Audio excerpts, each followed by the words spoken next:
can't establish chazaka, so he's got to vacate, but he does have the right to share in all of the produce for all of those years, right? In other words, he doesn't have to pay me back, or he may have to pay me back some portion, maybe if he was consuming my portion, but anything that technically speaking would have fallen under his partnership portion, he is permitted to keep. Incredible. Whether that's a field that is normally planted, a field that's not normally planted, halacha l'maisa, he is permitted to go ahead and keep produce. Incredible. So I will say, just by the way, so bottom line, just so you understand the sugya, it's one of these beautiful sugyas that seems to close out with a pretty clear resolution, which is a shutaf can't establish chazaka. Right, a partner, and this really goes in line with the list of the Mishnah, that a shutaf is part of that group of people, omnin, arisin, apotropin, people who have a reason to be in the field, therefore can't, and the property can't go ahead and establish chazaka. All right, incredible. Let's go back to Umi'idin Zalza. So we're going to say now, in the whole Shutfus discussion, so we're talking about this idea that Shutfin also have the ability to go ahead and testify for each other. Now this is very interesting, right? So let's say again, I'm a partner, Reuven and Shimon are partners, so now let's say Shimon's portion is being contested. So Reuven has the ability to go ahead and testify on his behalf. So the Gemara says, really? Top of Mem Gimel 43a, Amai, Nogin be'edus anhein. Rabbi say, isn't this called being Nogea be'edus? Now, Nogin be'edus, and Rashi says over here, now Nogea be'edus, and just, I guess the way we would go ahead and translate this in a good English way is conflict of interest. Conflict of interest, or conflict of interest. That how can you believe Reuven to testify about Shimon? After all, again, Reuven has a vested interest or a conflict of interest. Look at Rashi or the Rashbam. Nogeh beidusan the cholzman shelo chilku legamrei imito shum ma'arer klum min asada yafsidu shnehem v'nimtza de la'atzmo meyed. See, Rabbi say, here's the issue: if Reuven and Shimon have any partnership debt, then if a creditor comes against Reuven and Shimon, right? So the good news is partnership property will be used to satisfy that debt. If there's no partnership property, it could be that they're going to be separately liable. So therefore, Reuven wants Shimon to have this property, right? Why? Because as long as Shimon, the partner, remains vested in this property, then partnership debt can be collected from jointly owned property. If one of the partners were to lose this property, then halacha l'maisa, again, it could put the other partner out. So the idea over here is, how can you say that Reuven has the ability to go out and testify for Shimon? Because after all, we'll say, eidos, the halachos of witnesses, right? Hilchos eidos 101 is that you can't testify about something if you have a vested interest in the testimony. You have to be somewhat impartial. But over here, he's not going to be impartial. To which the Gemara says, what's the case over here? This is fascinating. The kasavle din udvarim enli al sadazu. You're right. The Gemara says normally one partner can't testify for another partner. I said, what's the case over here? Where Reuven writes to Shimon, din udvarim enli al sadazu. I have nothing to do with this field. Now, b'pashtos, what that sounds like, what's happening over here? That Reuven is removing himself from the field. He has no ownership interest in the field. He's essentially yielding everything to Shimon, and therefore Reuven doesn't have a conflict. Reuven is not vested. Reuven is not involved. Din udvarim imli asadazu. Therefore, he could give testimony on behalf of Shimon. The Gemara says, 1 second. So 1 second, if somebody writes Dinu Dvarim Imli Al Sadazu, right? Someone imagine, just let's play this out. You have two people in partnership together, and Reuven, one of the partners, says to the other partner, you know what, I'm out. Dinu Dvarim Imli Al Sadazu. I'm not involved in this. I have nothing to do with this field anymore. Now, it sounds like I will say, what is Dinu Dvarim? What does it sound like? Hefker. Right? It sounds like he's making his portion hefker. So the Gemara says, by the way, havatanya ha'omer lechaveru dinu dvar masada zuve'inli eisik ba v'yadei misulak es hemena lo amar klum. He'll say, if you're in a partnership, and you decide to go ahead and remove yourself from the partnership by simply saying to your friend, I have nothing to do with this anymore. I have no involvement in it. My hands are removed from it. So that is a meaningless statement. Lo amar klum. Now we'll say, now what's the logic about that? Look at the Rashbam for just a moment. V'yada yihu misulakes lo amar klum. T'chevan t'kvar yesh lo chelik basada. V'omer lo yehi li chelik bo. Ein ze lashon matana lechavera el lashon tefila halavai shelo yehi li chelik basada zu. So I said, this is incredible. When you own something, in order to, or you're in a partnership, in order to divest yourself of that partnership, there has to be a manner or a mechanism of conference.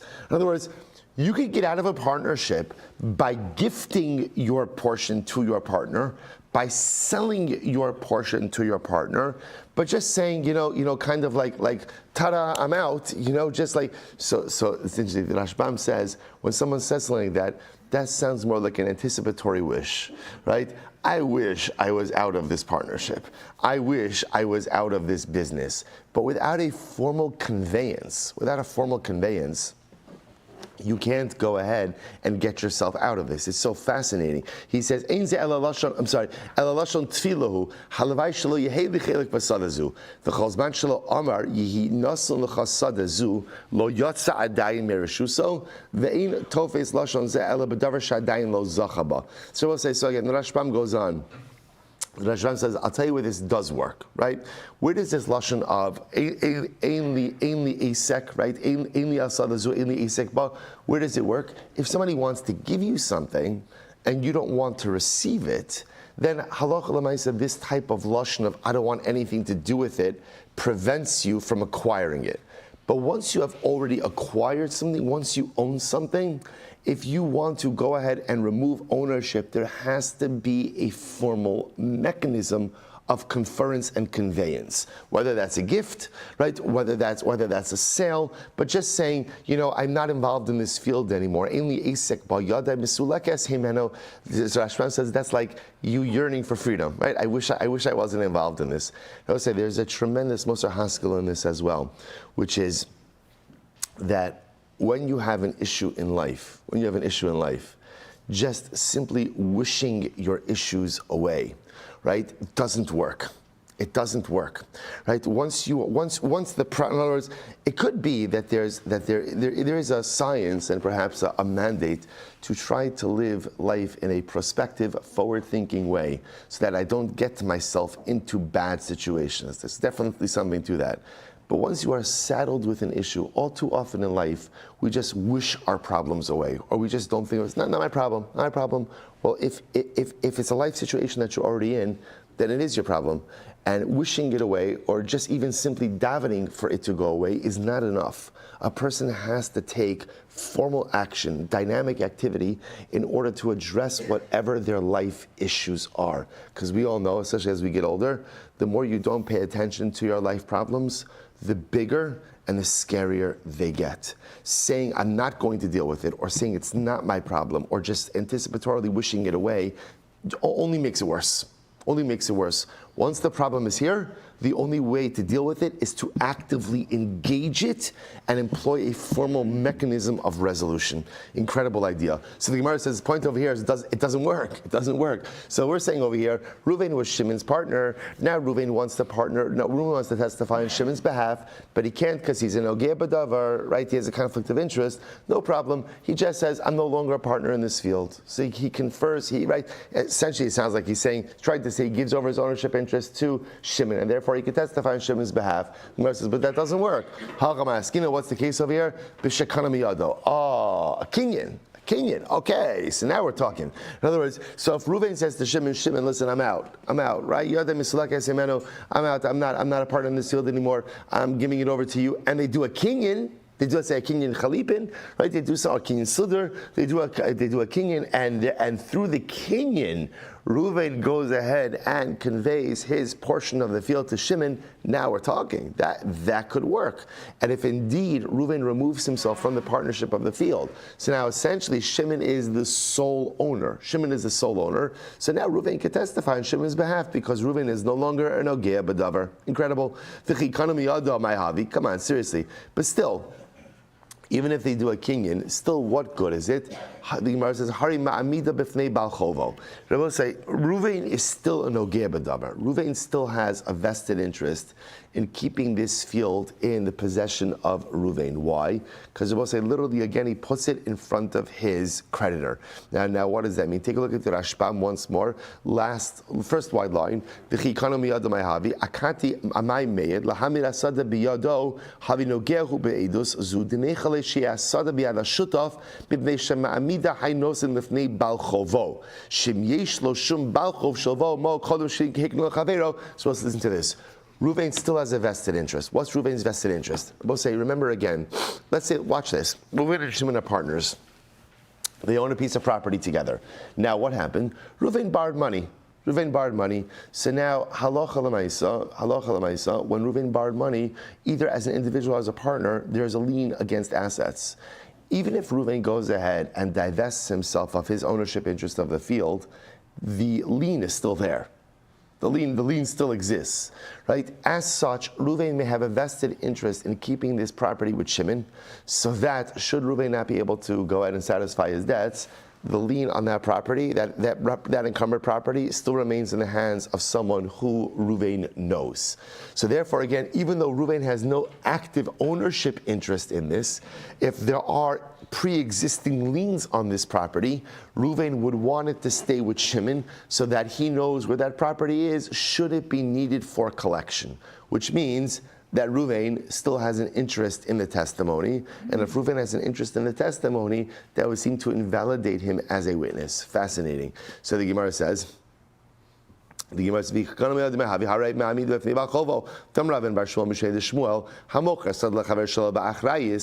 someone sells a field to his friend without a guarantee, so without a guarantee means, right, I sell a field to Ruvain, I sell it without achrayis. Without achrayis means that if one of my creditors comes and scoops up that field from Ruvain, Ruvain has no recourse against me. Then what's the halacha? Ein meyed lo aleha. I can't testify on Ruvain's behalf. Right? Let's say I sell a field to Ruvain, and then someone comes and questions Ruvain's ownership on that field, challenges his ownership on the field. And Ruvain says, Silber, can you come to Beis Din and testify on my behalf that you sold me the field? I can't testify on Ruvain's behalf. Why not? Because Rabbi say, interestingly enough, as much as I did sell the field to Ruvain, I have a vested interest in that field remaining with Ruvain, somewhere where I know that it is, or with an owner that I know, because in the event that field secures some pre-existing debt of mine, I have a vested interest in the field remaining with Ruvain. So the Gemara says, what's the case? The kabal alai achrayis. The case is where Ruvain accepted achrayis, right? So I'll say, so now this is getting very complicated over here, right? So Ruvain and Shimon were partners. So now just to play this all out over here. So what's happened? So first of all, Ruvain has gone over to Shimon and he says, Shimon, I'm not involved in this field anymore, right? I have nothing to do with the field. The other misulekes, didn't ve'isek, but I have nothing to do with it. He bolstered that with a kinyan. So now he's really relinquished ownership. But the Gemara says, still, how could Ruvain testify on behalf of Shimon? He's still a nogeh b'davar. He still has a vested interest in it, because again, in terms of being a source of repayment for debt. What's the case over here? The case here is Ruvain accepted upon himself achrayis. So Gemara says, achrayis diman. Responsibility for what? If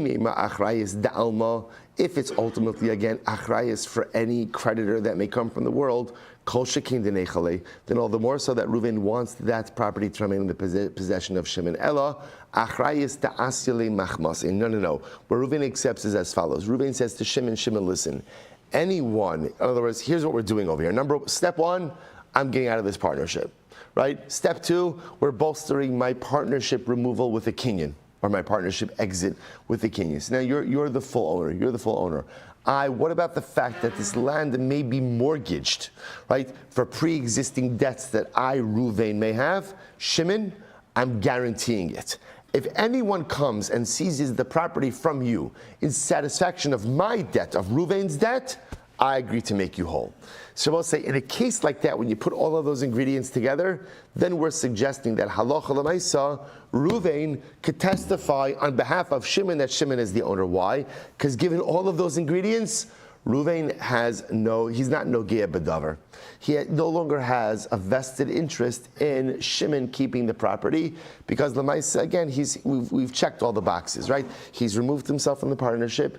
right? He's bolstered that removal with a kinyan, and he has guaranteed Shimon that should the property be seized by any of his Ruvain's creditors, that Ruvain will make Shimon whole. In a case like that, when Ruvain shows up in Beis Din, he has no longer any vested interest in this testimony, and therefore we're able to accept him. Beautiful. The Gemara says, 1 second. But 1 second, let's go back for just a second. When Ruvain removes himself, right, ultimately, again, from this partnership, right, is he really able to remove himself in totality? After all, the Gemara says, this is a very interesting case. B'nai Ir, shenignav sefer Torah shalayim. Listen to this. You have a city, you have a town, and what happens? The town's sefer Torah was stolen. Was stolen. Ein danin b'dayane osair. So the judges of that city can't adjudicate that case. Right? You have to bring in another Beis Din to adjudicate that case. And ultimately, again, the people of the town can't testify. Now, why is this? Take a look at Rashi. The Rashbam says over here, V'atanya, Taimad mishum di'ikal mimar kinyun yahi, da'avad kidei shiya'id alav, v'yamidenu biyado. Rabbi said, here's what's interesting about this. First of all, look at the rest of Rashi. In danin agana v'utoin l'kachti v'dam raya edim shara'u she'nignav oshim edin shezeh sefer Torah osair tekulon shutfin v'nogin be'edusan. So this is interesting. The Gemara now questions this entire premise of Ruvain going ahead and removing himself from Eidos, right? So here's what's interesting. We've constructed now a scenario where Ruvain is removing himself from the partnership in totality and is creating a structure whereby he's able to testify on behalf of his former partner Shimon, right? So he says, Dinu Dharma, nothing to do with the field, bolsters it with a kinyan, and gives achrayas, provides a guarantee, should the field be seized from Shimon, the satisfaction of Ruvain's pre-existing debts. And all those things together, Ruvain can testify on behalf of Shimon. So now we're saying Ruvain rolls into Beis Din, testifies on behalf of Shimon. The Gemara says, aren't we concerned that maybe there's like a little bit of, what's the word over here?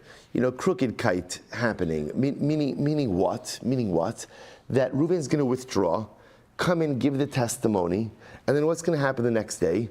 Shimon is going to give him back his portion. Right? In other words, this is an easily exploitable situation. After all, the Gemara says, let's take this other example, right? There's a town, right? Well, right, the town of the Sefer Torah was stolen. So the Gemara says, by the way, the Dayanim of that city, right, the Beis Din of that city can't go ahead and adjudicate the case. I will say now, right? And the people of the city can't be witnesses. Now, why not? Because Rabbi say the assumption, by the way, the way that, just so you understand, this is fascinating, the way that, we have this concept sometimes of like Sefer Torah, that a Sefer Torah is donated by like a family, they give it to the shul, it's a long-term loan. Remember, the classic case of Sefer Torah is that Sefer Torah were owned by the community. So in other words, there was like a community tax, right? Everybody paid their portion for a Sefer Torah. So the Gemara says, why can't the judges of that city adjudicate the case? And why can't the townspeople give testimony? Why not? They're no gei b'davar. They all have a vested interest because they're all partners in this Sefer Torah. So the Gemara says, well, 1 second. Vim Isa, now if you're right, like you wanted to suggest before, like in the case of Reuven and Shimon, that Reuven could just pull out of the partnership, then I don't understand. Vim Isa, l'salku beit sheminai v'ledainu. So I have a great idea. Just take, so in other words, if this concept, if this ability to just simply withdraw fully and totally from the partnership is really possible, if that's really possible, then just like we're saying by Ruvain over here, then let 2 of the townspeople withdraw from their partnership in the Sefer Torah. Right, so let's go ahead and say like this. Let 3 of the Dayanim withdraw. Say we relinquish our chilek in the Sefer Torah and let them make a kinyan and everything else, right? Let 2 witnesses relinquish their portion of the Sefer Torah and let them become Dayanim, let them become witnesses. Easy enough. To which the Gemara says, shiny Sefer Torah, dilishmiya kai. You will say it's different because you can't really relinquish your ownership in the Sefer Torah. How does ownership in a Sefer Torah manifest itself? Or also, what does that ownership give you? That ownership gives you the privilege of hearing the reading of the Torah Mondays, Thursdays, Shabbos morning, and Shabbos by Mincha. So what are you going to do when you relinquish that? You're not going to listen? you're not going to listen, you're going to tune out. The Rashbam says the only way to really, this is incredible, the only way to really relinquish your portion of that Sefer Torah is to move somewhere else. Okay, so if you move to another town, you're not going to, so what the Gemara essentially says is, it is not possible to relinquish your portion in Torah. I will say, what a beautifully life-affirming lesson. No matter what you do, you can't get away from Torah. No matter what you do, you can't relinquish your portion of Torah. And I will say, on Shabbos afternoon, we have our Yalkut Yosef Chabura, which is no longer learning Yalkut Yosef. It's learning Rambam Hilchos Tshuva, which is great. So we just started Hilchos Tshuva this past Shabbos. And I say, pointed out that the Lashon of the Rambam, in Parak Aleph, Mishnah Aleph, Halacha Aleph, in Hilchos Tshuva, is the Rambam says, interesting idea. The Rambam talks about you have to do a tshuva, you have to do tshuva whether you violate an aseh, a positive commandment, a prohibition. And the Lashon of the Rambam is Kishe Ya'asa Tshuva, when you do tshuva. And I pointed out that Rabbi Soloveitchik, Zechat Chodesh Levracha, brings down, he says, why does the Rambam say Kishi Yasa Tshuva, when you do tshuva? The Rambam should say what? Im Yasa Tshuva, if you do tshuva. So the Rav said so beautifully, he says, the Rambam understood, everyone does tshuva. Everyone does tshuva. It's not an im, it's a ki. It's not if, it's when. It's when. There is no such thing as a Yid who doesn't come back to HaKadosh Baruch Hu. There is no such thing as a Jew who doesn't return to his source. There is no such thing as a person who doesn't reconcile with Avinu Shabashamayim. Torah is a part of us. Torah is embedded within us. Our relationship with HaKadosh Baruch Hu is part of our DNA.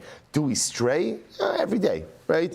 Do we lose our way? Absolutely, all the time. But Lamaisa, it is impossible to go ahead and fully disconnect and disassociate with Torah. Everyone comes back in some way, some form, at some time. It's such a beautiful, so therefore the Rambam says, not im yasa tshuva, but kishi yasa tshuva. So therefore the Gemara says, you can't get away from Torah. You can't. What are you going to do? You're going to divest your ownership interest in the Torah? You can't do it. You can't do it. Even if you, and by the way, if you move to another town, so okay, you're away from this Torah, but you're still going to be a part of that Torah. It's incredible. So goes weiter. So Tashma, Homer Tnumana Livnei Iri. So listen to this. A guy says, give a money to the residents of my town. Right. So Reuven says, Reuven is a generous guy. He wants to give a money to his townsfolk. So I say, so now let's say there's some type of dispute. And what do they say? No good deed goes unpunished, right? So Reuven says, I want to make a big donation to the community. And now what happens? So there's a din Torah. There's a din Torah. He says he made it. They say he didn't make it. Okay, what's the halacha? Ein dalam b'danei osa'ir. So again, the dayanim, the judges of that city, can't go ahead and adjudicate the case. Ve'in mevi'in raya me'anshe osa'ir. And the residents of that city can't serve as eidim. But why not? Now, again, I understand why not. Why not? They're no ge'badavar. Because remember, again, those very witnesses and those very judges are the beneficiaries of Reuven's generosity. So they're not allowed to therefore adjudicate and they're not allowed to testify. But the salku be'trein avshai v'ledainu. So go ahead and just, I understand. Why, if it works by Reuven and Shmuel, like we said before, that Reuven could just totally withdraw from the partnership, then let 3 of the dayanim, 2 of the witnesses, fully withdraw from the beneficiary, from being the beneficiaries of this gift. We will not benefit from this gift that Reuven is making to the community. Let them be impartial, let them testify and adjudicate. To which Gemara says, no, Sefer Torah. No. What is Reuven donating over here? Reuven's donating a Sefer Torah. So now we come back, you can't really withdraw from the benefit of a Sefer Torah unless, of course, you move to another town and no one is ready to move. So Tashma, Homer Tnuman la'aniyeh iri.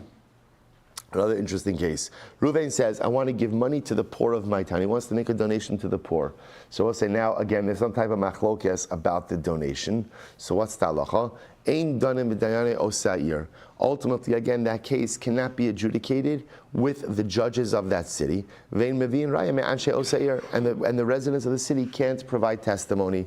The Gemara says, 1 second. Now this case is even a little bit more problematic. Why? Because unlike the previous case, which was a gift to the entire city, this is dafka a gift to the poor. So I don't understand. But tizbira, aniyim shakli dayani mifsali. So I don't understand. Because the poor get a gift, so the judges who are not poor necessarily are disqualified. I don't understand. Ela ema Ein danim bedayane osahair ve'in maviin raya me'aniye osahair. So the Gemara says, you're right. What it means is like this. If there are judges who are poor, or some of the witnesses who are poor, those people can't adjudicate and can't testify in the case because they're nageh b'davar.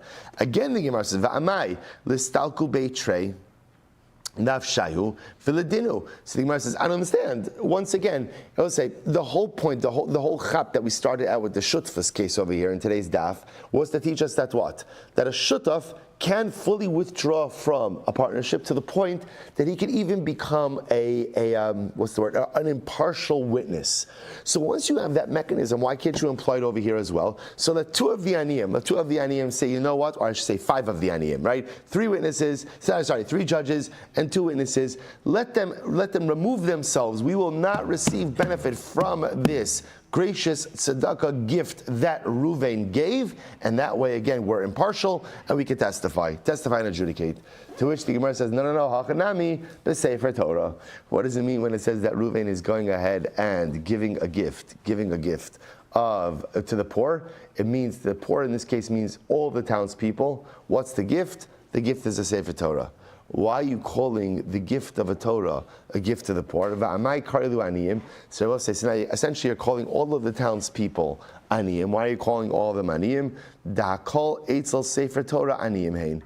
Because everyone is considered to be impoverished and ani when it comes to a sefer Torah. Now what does that mean? Take a look at the Rashbam, 6 lines up from the bottom. Da'kol eitzel sefer Torah aniyim hein. Shekulam tzrichen lo. Everyone needs a Torah. V'terach b'nei adam likra b'nei iro aniyim kishe'ein lahem sefer Torah.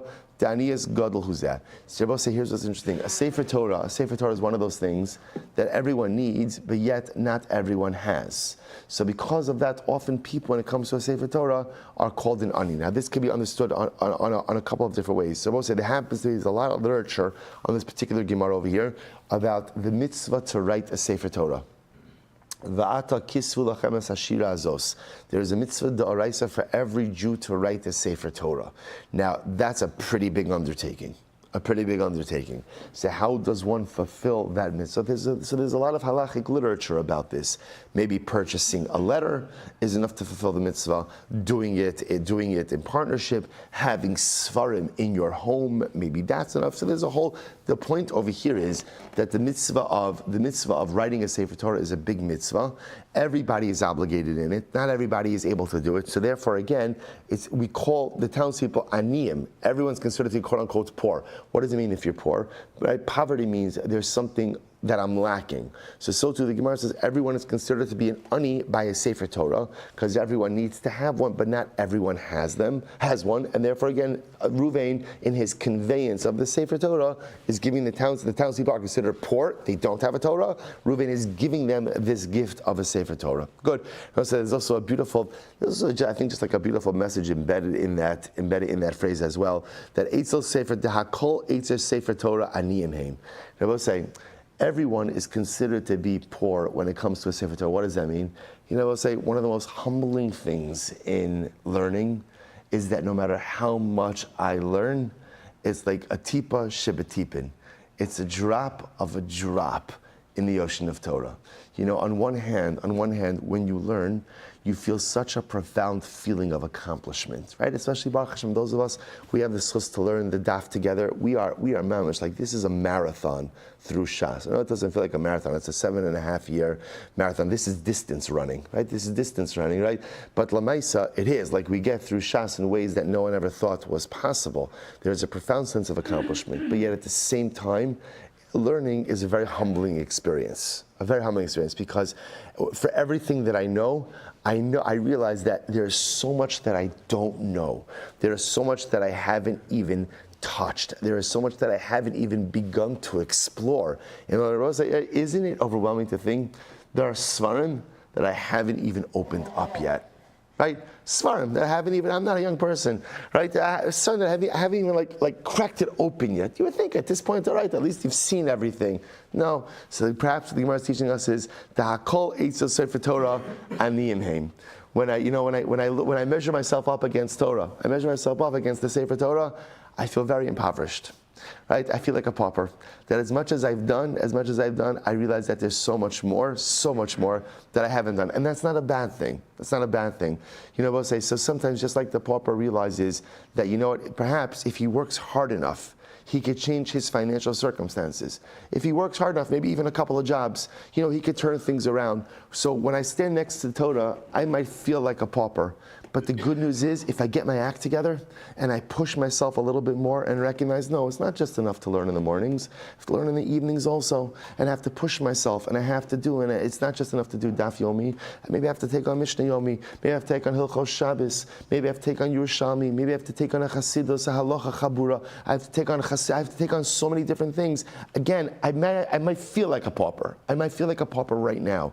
But just like the pauper has the ability to change his circumstances and to Mir Hashem extricate himself from the clutches of poverty, even though when I stand next to my beautiful Torah, I feel a little bit insignificant and I feel like I don't measure up. Okay, it's time for me to roll up my sleeves, to do something about that feeling, to extricate myself from the clutches of spiritual poverty and to make myself into something great. The Gemara says, the other possibility is the Olam Kidiktani. Ani Mamish, maybe not. Maybe it's, as we said before, that Reuven is giving over a gift, and he's mamish giving over a gift of tzedakah. Tzedakah, the Gemara says, ube'aniyeh dirama'u alayhu. And we're talking about cases of Rabbosai of where the community has an obligation to support the aniyim. Ve'echidami. So I'll say, so now that makes a little bit more sense. Reuven is giving a gift to tzedakah. Reuven is giving it tzedakah. So I'll say, so why is it that the townspeople can't adjudicate that case or can't testify? Why Rabbosai? Because we're talking about a situation where in the town, everyone has an obligation to pay a tzedakah tax. So here's the good news. What's the good news? If Reuven goes ahead and makes a nice donation to the aniyim, then what does that do? That frees up the rest of the townspeople from having to pay. So if that's the case, everyone is a nogea. Everyone is. There's a better word for nogea than a conflict of interest. What am I missing? What is it? Not a bias. What?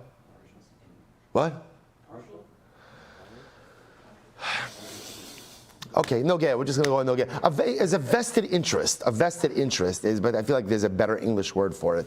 Okay, he's a nogea, but it's a vested interest in seeing the testimony go a certain way. So now in this case, even though Reuven is going ahead and giving a gift to the aniyim, but that gift to the aniyim benefits everyone else. That's why the townspeople can't adjudicate it, can't give testimony for it.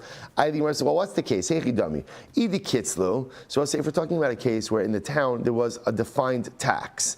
Everyone paid a certain amount into the tzedakah fund. Then leisu beitreminayu ma'idi kitzlu v'ladainu. Then we'll say, so let's say for argument's sake, in this town, everybody paid $100 a year towards the tzedakah tax. Okay, so there's an easy way to remedy this. Let 5 guys, 3 witnesses, three judges and 2 witnesses say, you know what, we're going to pay our tax regardless of Reuven's gift, we're going to pay our tax.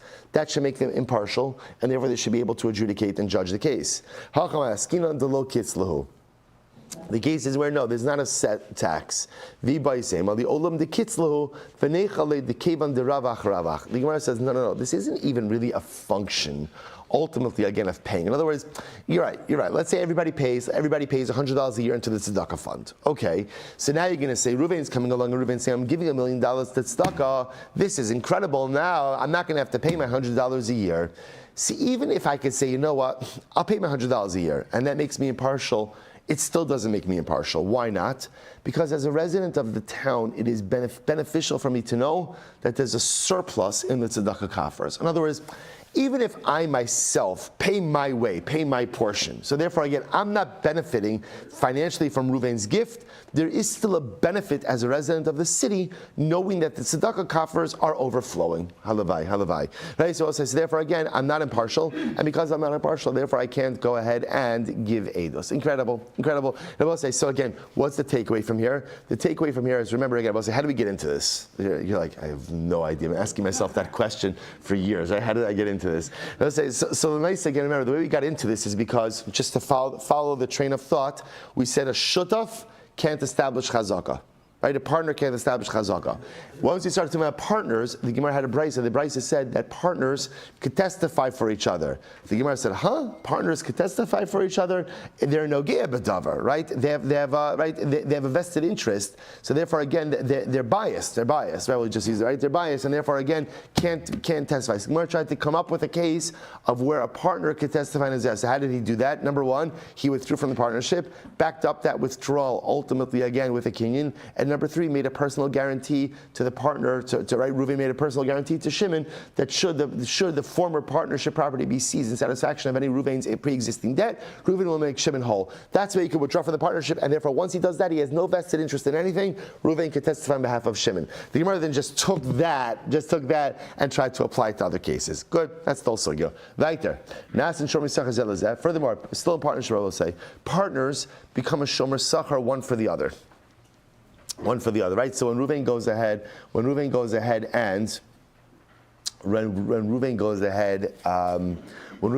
and watches some, right? In this case, Reuven and Shimon are active partners. So Reuven watches something for Shimon watches something for Reuven. They are considered to be Shomer Sachar. And I'll say, what's the ramification of being a Shomer Sachar? Shomer Sachar is chayiv for Geneva va'aveda. If the object you're watching is stolen or is lost, you are chayiv for that. The Gemara says, 1 second, Amud Beis, Amai, Shmir b'bailami. All right, we'll say a little bit of a blast from the past over here. Bab Metzia days. I will say, remember again, we learned this, that there's a patur of Baal of Imo. Now this patur ultimately again, this exemption is really written by Shoel, right? And normally if you borrow something from someone, so the whole chap of a Shoel is, remember again, I will say the way it works with liability is, the greater the benefit, the greater the liability. So a Shoel has full use of an object, the borrower. Now, the one thing the Torah says is, if I borrow something from Ruvain, and the owner is with me, Baal of Imo, then I'm Pater. So remember, I was saying in the Gemara, we redefined what does Baal of Imo mean? Baal of Imo means that the owner of the object is employed by me at the time I borrow his object. If that's the case, then I'm exempt from any liability. So the Gemara says, now we extended that not just to Shol, but to all other cases of Shomer as well. So the Gemara says, this should be a case of Baal of Imo. Why? Because, right, Reuven and Shimon are partners. So now, as partners, kind of Reuven is in the employ of Shimon, and Shimon is in the employ of Reuven. That's the nature of partnership. They kind of both work with each other and for each other. If that's the case, then there should never be any liability for anything that happens to the object that either of them are watching, because it should be Baal of Imo. No. The nature of their relationship was that there was never any simultaneity. Rather, again, Reuven would say to Shimon, you work for me today. Essentially, you watch the object today, I'll watch an object tomorrow. So because there was never any simultaneity, at the time that Reuven was working for Shimon, Shimon was not working for Reuven. At the time that Shimon was working for Reuven, Reuven was not working for Shimon. So because of that, again, there was no Torah Baal of Imo, and therefore they are Shomer Sachar one for the other. Beautiful. Tanur Rabbanan. We'll say 43b, third line down. Tanur Rabbanan. Machar lo bayis, machar lo sada, ein meyed aleha mivnei shachar yusalav. So we'll say, now watch this. If I sell to Reuven a home, or I sell to him a field, I cannot test this. Now let's say Reuven is the owner, and let's say Reuven's ownership is contested. So Reuven says, Silber, can you come to Beis Din for me and testify on my behalf that you sold me the field? So the halacha is, I cannot. I as the seller am not believed to be a witness. Why?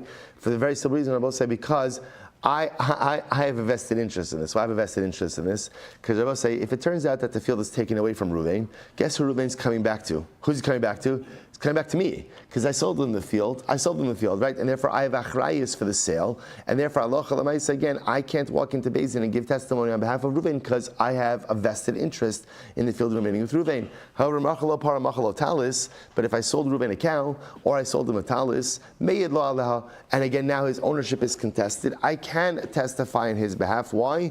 Because I don't have achrayus for it. I don't have any responsibility. In other words, if Reuven loses the cow, Reuven loses, or in other words, if the cow or the cloak is seized from Reuven, Reuven has no recourse against me. So the Gemara says, okay, well, let's analyze this. Why is this Maishna Reisho, Maishna Sefer? Now, I will say, it's almost as if the Gemara takes it for granted that with real estate, there's achrayus, there's responsibility, the seller has responsibility, replacement responsibility should something happen to the object because of the seller. or just should something happen to it, right? And yet, in the case of movable property, the talis or the para, that there is no achrayus. So the Gemara says, I don't understand why. How do you know to make that distinction? Ma'ishna reisha, ma'ishna seifa. Amar Rav Sheshes reisha beruven sheg. Watch this. We'll say, okay. So now, Rav Sheshes. Okay, here we go. This is a bit more complicated than we originally thought. It always is. So I would say, watch this. Here it is. Ruvain shegazal sadam Shimon. This is a great case. Ruvain stole a field from Shimon. Umachra Levi, and he sold it to Levi, right? So Ruvain, thief, steals it from Shimon, sells it to Levi. Va'asi Yehuda v'kama arer alei. Now watch this. Now Yehuda shows up, and he says, by the way, the field is mine. Right, the field is mine. Yehuda is saying that Ruvain was never even the owner. Right, the field always belonged to me. So again, Ruvain steals from Shimon, sells it to Levi. And now Yehuda challenges Levi's ownership in Beis Din, saying the field belongs to me. The field never even belonged to Shimon. It's mine. Okay. So I'll say. So now here we go. Delo lezel Shimon la'asid leLevi. And I will say. So now we're suggesting Shimon can't testify on behalf of Levi. Now remember again, who's Shimon? Shimon is the original owner. So Shimon can't testify on behalf of Levi that the field belongs to Levi. Why? Denecha le dehadra. So we'll say ultimately again, because why? Because halacha l'maisa, it is Levi. Shimon has a benefit ultimately again to Levi that he wants the land to come back to him, but for now he wants the land to remain with Levi. The Levi who heichi matzi mavik. So we'll say. So here's what's interesting. Okay, so let's play this out once more. Okay, Ruvain stole the field from Shimon, sold it to Levi. Okay, Yehuda now comes to Beis Din and challenges Levi's ownership, claiming it is. So now what we're saying is like this. Shimon, now remember who's Shimon, the original owner, can't come and testify on behalf of Levi that it belongs to Levi. Right? Now I'll say, why would Shimon be coming to Beis Din testifying on behalf of Levi? Remember again, Shimon's the original owner, right? So why would Shimon be coming to testify on behalf of Levi?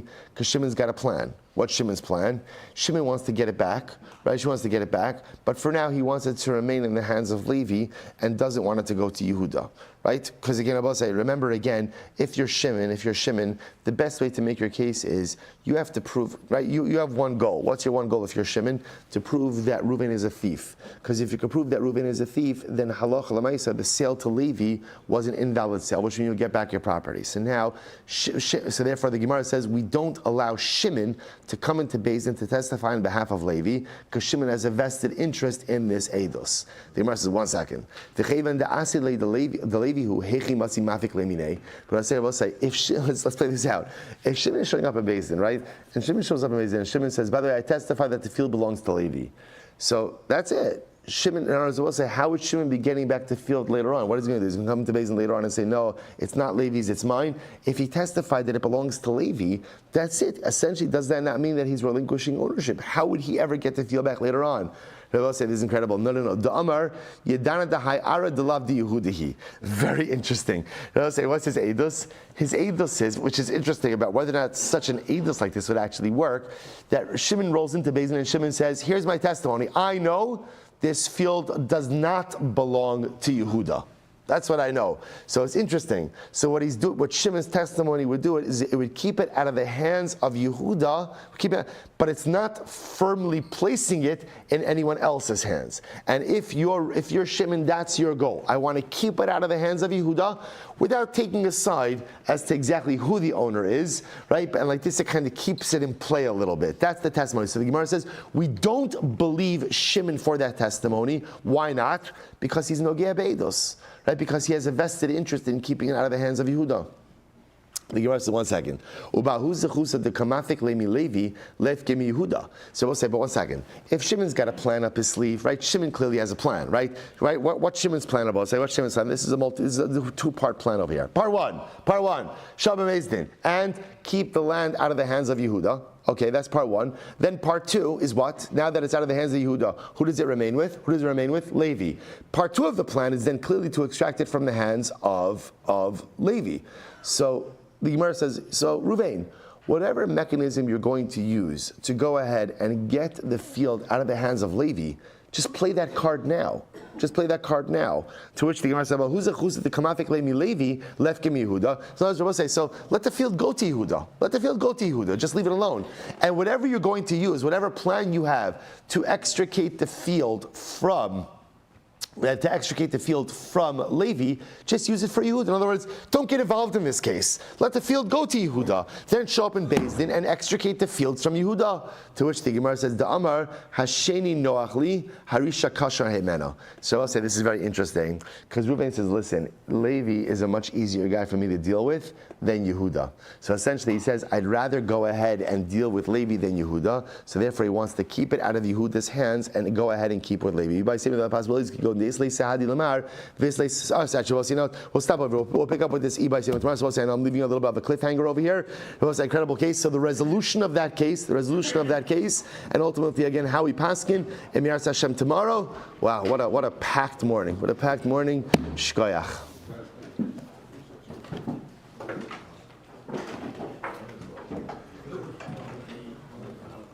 Have a great day. All right, Chevron Zoom. Have a great day, everyone.